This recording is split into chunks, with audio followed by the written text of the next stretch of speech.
अस्सलामु अलैकुम रहमतुल्लाहि वबरकातुहू। मैं सर सैयद चिल्ड्रन एकेडमी की मुअल्लिमा राबिया अकील हूँ। तो हमारा ये लेक्चर स्टार्ट करने से पहले सबसे अहम और ज़रूरी बात कि हमारे इस चैनल को सब्सक्राइब कीजिए, बेल आइकन के बटन को प्रेस कीजिए और हमारी इस वीडियो को लाइक भी कीजिए ताकि आप तक हमारी तमाम न्यू आने वाली वीडियोस बआसानी पहुँच सकें। आज हमारा लेक्चर नंबर 3 है जमात सोम मज़मून इस्लामियत और सबक है कुरान मजीद। तो मेरे अज़ीज़ तलबा व तालिबात, मैंने आपको सबक कुरान मजीद का लेक्चर नंबर 2 में कापी में आधा काम करवाया था। अब मैं आपको लेक्चर नंबर 3 में सबक कुरान मजीद का बाकी का काम कापी में करवाऊंगी। तो सबसे पहले आप लोग अपनी इस्लामियत की कापी निकाल लीजिए और डेट मेंशन कर लीजिए कि जिस सफ़े पर आपने काम करना है। उसके बाद आपने क्या करना है, अब आपने सफ़ा नंबर 8 पर आपको नज़र आ रही होगी एक सूरह की आयत लिखी है और वो आयत मैंने आपको स्क्रीन पर भी लिख कर दिखाई है, क़द जाकुम मिनल्लाहि नूरुन व किताबुल मुबीन। तो बेटा आपने ये सूरह बहुत खुशखत अरबी इबारत की हेडिंग के साथ उतारनी है अपनी कापी में। उसके बाद नीचे तर्जुमे की हेडिंग डालनी है। ये आपके सफ़ा नंबर 8 पर भी मौजूद है बेटा। अगर स्क्रीन पे आपको सही से नज़र ना आ रही हो तो आप लोग अपनी इस्लामियत की किताब के सफ़ा नंबर 8 पर ये सूरह की आयत देख सकते हैं बआसानी, ताकि आपको लिखने में आसानी हो। उसके बाद उसके नीचे तर्जुमे की हेडिंग आएगी। तर्जुमे की हेडिंग के बाद आपने तर्जुमा लिखना है, बेशक तुम्हारे पास आए अल्लाह की तरफ से एक नूर यानी हज़रत मोहम्मद सल्लल्लाहु अलैहि वसल्लम और रोशन किताब यानी कुरान शरीफ। उसके नीचे आपने सूरत का नाम लिखना है, सूरतुल अल-माइदा। उसके बाद आयत नंबर लिखनी है आपने, आयत नंबर है 15। बिल्कुल इसी अंदाज में आपने अपनी कापी में इबारत का, अरबी इबारत का काम करना है। अब चलते हैं अगले काम की तरफ। तो अगला सफ़ा निकाल लीजिए और डेट मेंशन कर लीजिए। उसके बाद तफ़हीम की हेडिंग डालिए। इस सफ़े पर तफ़हीम की हेडिंग डालने के बाद आपने जो पैराग्राफ लिखना है वो ये है, कुरान मजीद अरबी ज़बान में है, कुरान मजीद अल्लाह ताला का कलाम है, कुरान मजीद एक आसमानी किताब है। इस किताब को अल्लाह ताला ने तमाम इंसानियत की भलाई के लिए दुनिया में उतारा। हज़रत मोहम्मद सल्लल्लाहु अलैहि वसल्लम पर कुरान मजीद नाजिल हुआ। कुरान पाक हमारे प्यारे नबी सल्लल्लाहु अलैहि वसल्लम का सबसे बड़ा मौजज़ा है। कुरान पाक का एक हुरूफ पढ़ने से 10 नेकियां मिलती हैं। आपने ये पैराग्राफ बहुत खुश खत अंदाज में अपनी कापी में अच्छी लिखाई में तहरीर करना है। उसके बाद ये पैराग्राफ लिखने के बाद उसके नीचे आपने इस तरह से सवालात लिखने हैं। पैराग्राफ की मदद से सवालात के जवाबात दीजिए। आपने ये सवाल लिखना है। उसके बाद सवाल नंबर 1 है, इसी तफ़हीम इसी पैराग्राफ से, कुरान मजीद कौन सी ज़बान में है। बेटा तुम यहाँ पर मैं आपको ये बात बता दूँ कि आपने यहाँ पे मैं जितने सवाल आपको पढ़ के सुनाऊँगी और दिखाऊँगी, आपने उन सब के तमाम सवालात के जवाबात इस तफ़हीम इस पैराग्राफ की मदद से अपनी कापी में तहरीर करने हैं। सबसे पहला सवाल मैं दोबारा पढ़ के सुना देती हूँ। सवाल नंबर 1, कुरान मजीद कौन सी ज़बान में है।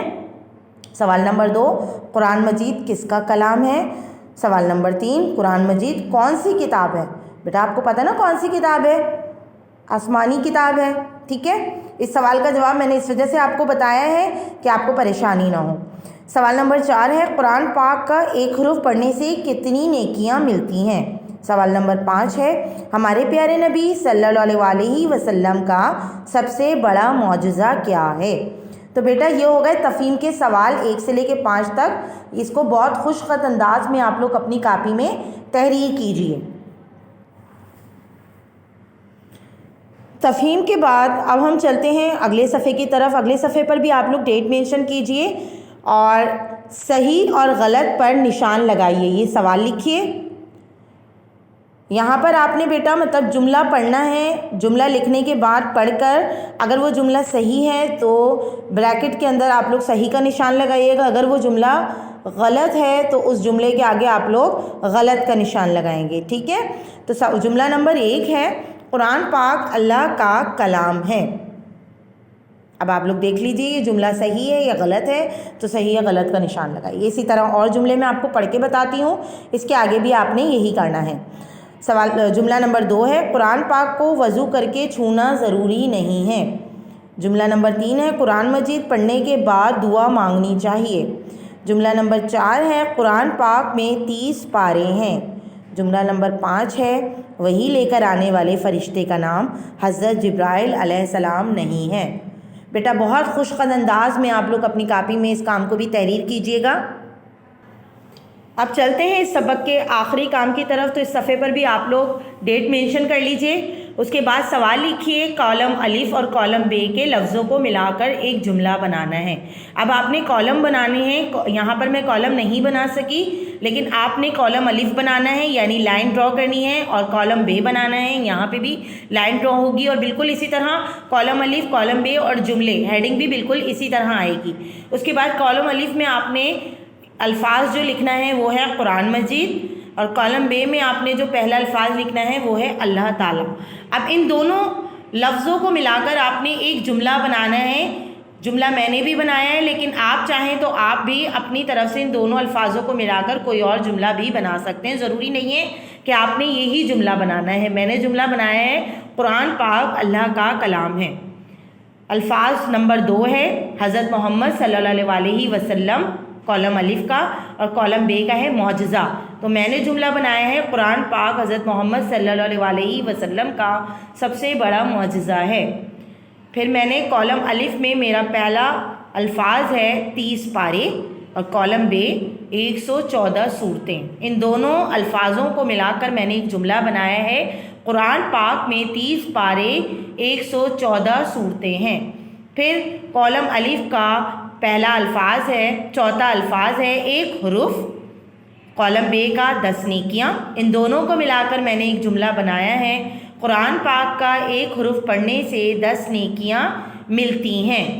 اس کے بعد کالم الف کا الفاظ 5واں الفاظ ہے غار حرا، کالم بے کا 5واں الفاظ ہے عبادت۔ اب میں نے غار حرا اور عبادت کو ملا کر ایک جملہ بنایا ہے، اور وہ جملہ ہے، حضور پاک صلی اللہ علیہ وسلم غار حرا میں اللہ تعالیٰ کی عبادت کرتے تھے۔ بیٹا یہاں پر ہمارا کام سبق قرآن مجید کا کاپی کا اختتام ہوتا ہے۔ آئندہ کے لیکچر کے ساتھ آپ کی معلمہ رابعہ عقیل پھر حاضر ہوں گی۔